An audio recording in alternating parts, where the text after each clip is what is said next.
when I was doing a little research for this interview, one of the articles I read was an interview Travis did with Metal Sucks. It was right after Monolith came out. And in it, he goes on a, I don't know, not a rant, but it seemed like he was a little frustrated that people were pigeonholing you guys as like the extreme vegan band. That's all you were. And he just says, you know, in the article he said, in the interview he just said he wished people would really listen to what you guys are all about. So I just want to give you a chance now to just let us know, what is Cattle really all about? Well, I think the first couple records, like the first Cattle records that came out, I think like 97 or 98 or 98, 99, before I was in the band, were grind records with a, you know, very... There was I don't want to say a lot of songs. There was a lot of just kind of stuff that alluded to like later lyrical concepts. There was a few songs that had kind of vegetarian slant, you know. Sure. I mean, not, you know, picketing, handing out pamphlets or anything like that. But, you know, there was a song called Veal and the Cult of Torture on the records. So I think those couple records, you know, that's what people knew. You know, oh, that's when you were introduced to us? Oh, well, that's what you will be forever. You can never change. If people try to tell them otherwise, it's like, no, they're the vegan bands. What are you talking about? You know, It's like, well, there's 18 years of history that's gone beyond that, I think. But when we signed with Metal Blade, like the record of Sir Man is our first label or the first record for them. And yeah, there were still, you know, a few songs, not blatant about that, but had alluded to it, a few lines here and there. Sure. But over time, I think that kind of, it stayed there, but it's just part of the umbrella. You know, we're more just like critiquing humanity's approach to destroying everything around it, whether it be each other or, you know, and if that makes us all like, you know, object of ridicule, you know, then fine, I don't care. You know, so I think it's more of being just like us critiquing humanity than like, and you know, one of the things people do is, you know, they treat animals terribly or whatever, you know, but it's like you look at the lyrics of the past several records and it's not like there's nothing, it's more just general critique for humanity. And like, well, that's true, it's a sub-issue. Exactly, it's a bigger thing, you know, so I mean, each record kind of has its own angle on, you know, what we're doing wrong this time, you know. Sure. But that leads right into my next question. Each album kind of has its own angle. Can you just really briefly go through and let us know how those themes have progressed? Yeah. It's kind of... This kind of shows us, like, when we end up at Anthro, like, how we... I don't want to say painted ourselves into a corner, but it's just like, where do we go next kind of thing? Right. Whereas, like, Sir Man is very much about, like, this whole... Well, if people had any ideas about us, like the whole vegetarian thing, the second idea was like, oh, it's their lyrics about turning the tables and having the animals kill people and blah blah blah. I guess with like that record and Humanure, maybe Karma Ability Karma too, because the title of that record kind of sort of ties in with all that. Those few records, I think, kind of had sort of turning the tables and like kind of environmental commentary and stuff like that. But yeah, just more misanthropic sort of themes and, you know. Sure. Not just animal rights or anything like that. And then later, Karma Ability Karma, that's okay. And then the cover has that sort of like, hidden, you know, that one. So that was the embodiment of that, you know, that idea. And then Harvest Floor, it's like, okay, humans are being, you know, rounded up. And then Monolith, it was like almost reached this point of where humans are starting to devolve to a certain extent. And then Anthro is like, oh, humanity is dying, if not dead. Right. Which kind of leads us to where do we go now? Because if humanity dies, or like, you know, it goes extinct, well, shit, where's the fodder now, you know? So, I don't know if this is going to be like some...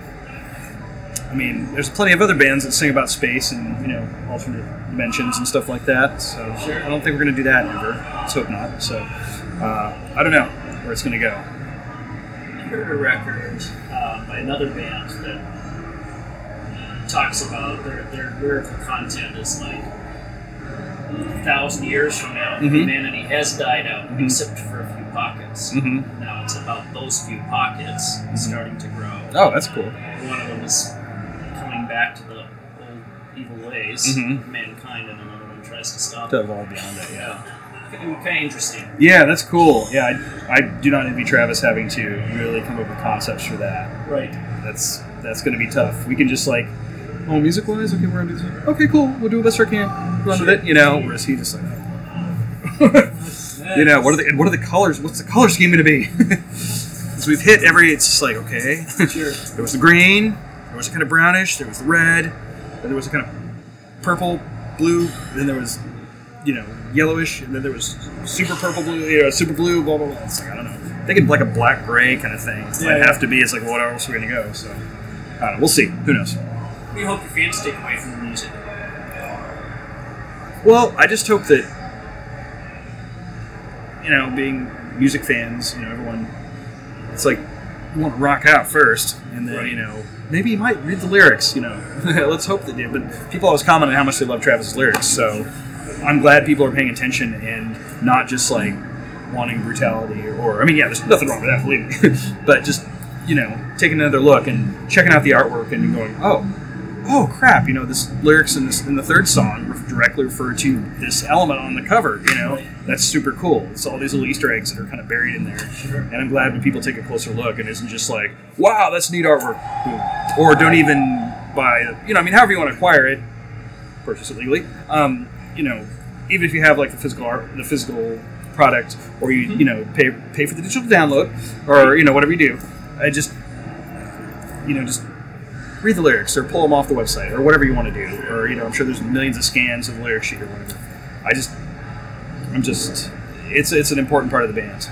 And I'm glad that people are, you know, taking as much notice of it as they are. Because there's plenty of other bands that are extremely influential, or bands that are extremely influential, you know, to us or others that no one ever mentions the lyrics. They're just like, oh, they're just a sick band. Like, okay. One of the coolest things about you guys as a band, and this relates to the lyrics as well, is especially for such an extreme genre, death grind, Travis's vocals are pretty intelligent.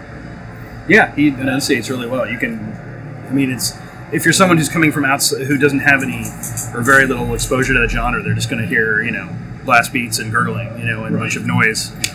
But within the genre, he's really intelligible. You can tell what he's saying, you know, which is cool. Are any of you guys activists?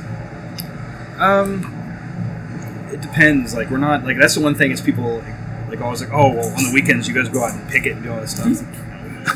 No. I think it's more like you just sort of enact things in your personal life that reflect, you know, it's not you're not just like, this isn't a bluff just talking about it, you know, or whatever. It's like we do these things in our personal lives, you know what I mean? So, I mean, as far as that goes, I think that's our, you know, level of activism. I mean, some people are like would not, you know, right or wrong, not be satisfied with that. You're like, well, if you're singing about this stuff, you should be out there on the front lines doing this and that. And I'm like, well, when do we tour? When do we go home? We have families.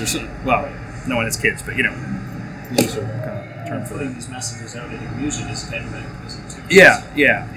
So, I mean, it's, I don't know. It's, you have to be everything to everyone these days, no matter what you do. Right. In any aspect of life, no matter what career, whatever. It's like, if you're not everything to everyone, then there's something wrong. Do you have any thoughts on, I mean, I think most people agree that environmentally things are pretty dire right now. I don't know. Just waiting it out now? Part of me says yes, that's the case, and I don't know. I mean, we're just a little old death metal band from Southern California, but sure. So I don't expect anyone except this ultra tiny slice of a micro interest group, you know, to listen to us or care what we're saying. Right. And even within that slice, 50% care less. I don't know. I mean, maybe there's a ripple effect, but if, you know, people can like take what we're saying, and they don't have to agree with us. They can think polar opposite, go, these guys are idiots, you know, toss whatever. But if I don't want to say get through, because that puts us like we're preaching, or like we're, you know, if someone's takes what we're saying and makes a judgment on it, whether they agree with it or not, and maybe goes, oh, I never thought about it that way, you know, and maybe approaches something different in their life, affects their life positively, or their family, you know, someone in their immediate vicinity, And it might be because of some of the things we're talking about, whether environmental impact or how humans treat each other in the world. Then that's a good thing.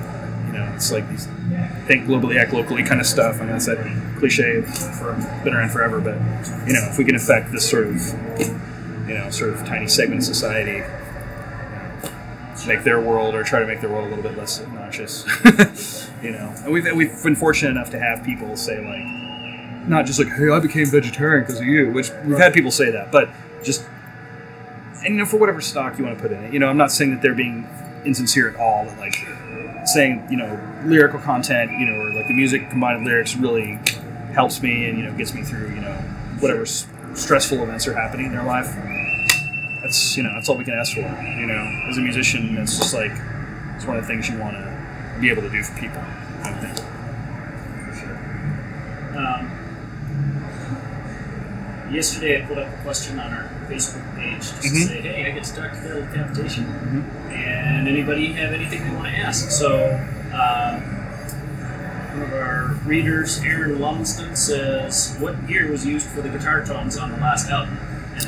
And I won't have any clues. Oh, okay, all right. Let me go off here and, Okay, all right. Well, the main guitar tone, was the amp I use live now, which is a Baron DHG. Baron amplifiers, unfortunately, no longer exists. Dave Woodhouse, the fellow owner, operator, designer, did everything from the ground up, built the head shells, punched the chassis, wired, designed the circuit, everything. He's a flight instructor during the day. That's his day job. He's out of Wichita, Kansas. And that kind of overtook his... He just got to the point where he's like, my life is go to work, come home, make amps. I love making amps, but I have no life. So he retired and kind of took Baron off the market. He'll be back. Not because I have any inside knowledge of anything. It's just my personal, he'll be back. Sure. I hope so, for our sake, because he makes incredible gear. But it's just, that Baron DHG was probably 85-90% of the tone on that album. There's a little 6505 in there, I think, for layering. Dave Otero put in some of that on certain parts to kind of emphasize certain frequencies. Guitar-wise, it's a Cardinal, my Cardinal East model with Sewer Aldrich pickups. And live, I play through a Bogner Uber cab, which is 2 Celestion GT75s and 2 vintage 30s. But on the record, Mr. Otero insists on, I don't say that necessarily as a bad thing, but he's just very forceful, insists on using his Mesa oversized cab, which I believe is vintage 30s, but there's like a special design that Mesa uses exclusively for their cabinets that sound a little different than regular stock vintage 30s you're going to get off the shelf.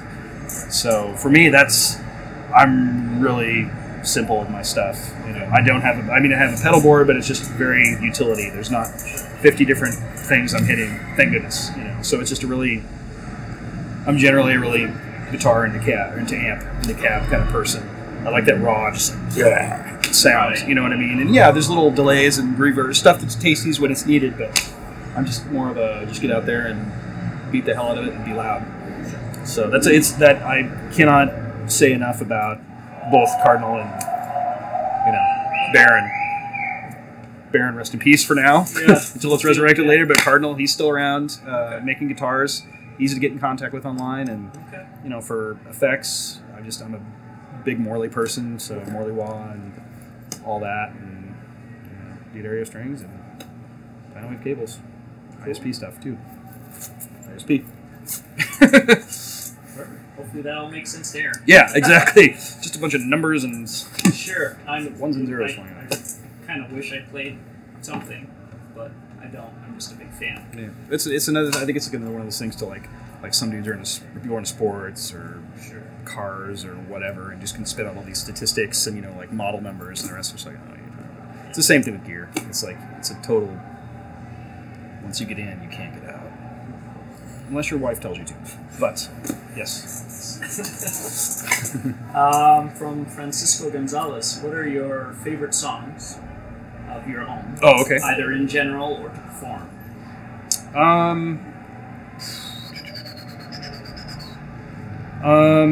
Geez. There's a lot of Harvest Floor songs that I like, but I don't want to play them live because they're such a pain in the ass. Okay. They're so, like, that record was like the entire time, or most of the time. So there's songs on that record that I was like, dude, that is ridiculous. What were we doing? How did I even record that? You know? And so they're fun to listen to, and just kind of go, well, that was something else. But as far as like, we got to like, now that we're fortunate enough to be able to play longer sets and have that positioning or whatever, you almost have to pace yourself a little more. And a couple of us are in our 40s, so sit there just for 45 minutes to an hour or whatever. It's harder than it used to be. Yeah. But I don't know. I like the newest record, like Anthropocene, has some of my favorite cattle songs on it. I just like, and I kind of agree with people. It's like everything, and this I think kind of goes for the whole catalog. Like you hear one of our records and you can hear these little bits of like, oh, what's that going on? But you don't hear much of it. That's like this foreshadowing to the next record, because you see these little things, and the next record has that, not super heavily, but just like, oh, this is like the realized vision. So it kind of goes like that. So it's almost like there's like eras to where like the third record in each series is like the realization of what you've been getting at the past two. So there's like Human Jerky Humivore and Disturb Man is like, oh, okay, this is what they're kind of getting. And Humanure and Karma like had its sort of thing, a little more technical, a little more busy, and then Harvest Floor, oh my god, that's super technical and super busy, and then now we're in the third one of the mono anthro. What's the third? Yeah, whatever that's going to be. It's like, okay, so in these eras, I don't know. I wish I could say like, well, it's probably going to be like this. But I know whenever I say that, it could be complete 180 from that. I've never done this before. I've listened to you guys' albums for years now. But, yesterday, as I was prepping for this interview and doing other stuff as well around the house, I listened to pretty much your entire discography in reverse. And it was interesting. I was noting some of that. Where did that go? They did that bigger on Anthro, but here's hints of it in Monolith. Yeah. Or there's stuff that you hear like in Karma Bloody Karma, like just little tracks that are kind of like deeper cut. I hate to use that term, but deeper cut tracks. So you're like, at the time, people are like, what the heck is that? And then later, as it was, probably executed on our part a little more successfully, people love that sort of stuff, So like the people will say like, oh, that, people refer to it as clean vocals, which they're not clean vocals, but, Travis's kind of witchy singing kind of thing. Yeah. People be like, oh, the first time I ever heard that was on Monolith on that one song. I'm like, he's done that. Like, if you listen to Harvest Floor, there's a couple songs with that on there.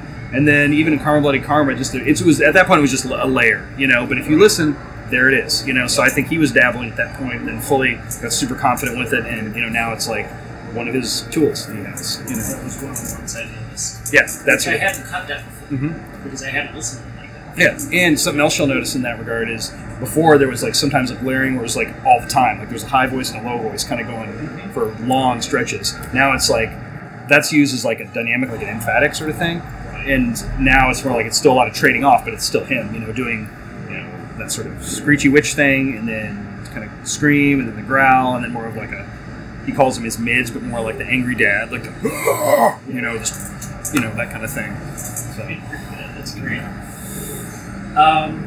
Also from Francisco, do you have a dream tour lineup? I have plenty of that would be so impractical and just a train wreck business-wise. I mean, it'd be more like, here's my favorite bands. Sure. We wouldn't work with them at all. As far as like where it would not, the crowds would not gel or whatever. But I don't know. I can think of like tours I'd like to see. That I mean, if we were a part of it, it'd be cool. But it'd be like all the business practicalities would kind of override that. But I mean, we've been fortunate to tour with Suffocation a bunch. They're awesome. I tour with them any day. They're great dudes. And I really like Emperor a lot. Like Anthems, it's the 20th anniversary of Anthems, and they're doing all of it in Europe this year and probably not coming over here, which is heartbreaking, but expected. But like Anthems era, Emperor, Suffocation, whatever era, and then like I don't know. I really listened to a ton of like kind of more like, it's gonna sound super stupid to say, it's like underground black metal, a lot of the Icelandic stuff, and but for an American, like on the American side of things, the band Nightbringer from Denver is fantastic. Which one? Nightbringer. Oh, okay. They're from Denver. Yeah, fantastic. I've seen them a couple times, and they'd be cool to have. They probably wouldn't. I mean, probably wouldn't want to tour with us, but I'd love to have them. They're super sick. I love them. And Dave Otero does their, he's done their recordings, and then I think the one that's coming up, he's just did the mix on it. But they have a sample up online of their 2 of the newest songs, and Blow Up Your Skirt. It's awesome. I mean, it's super sick. It's one of the bands like I get super excited about. Still, it's like saying that their lyrics are super intelligent and just very otherworldly, and their music is just so like pummeling, but not in a way. Just sort of just this level of emotional and just like velocity and intensity is just crazy. So I really enjoy this kind of stuff. So didn't really answer your question, but it's like it's more like here's bands I like, versus that. But it's cool, and then actually Steve was wondering about the song "Forced Gender Reassignment." And where the name comes from, what the song's all about. It's kind of a once again this whole role reversal thing.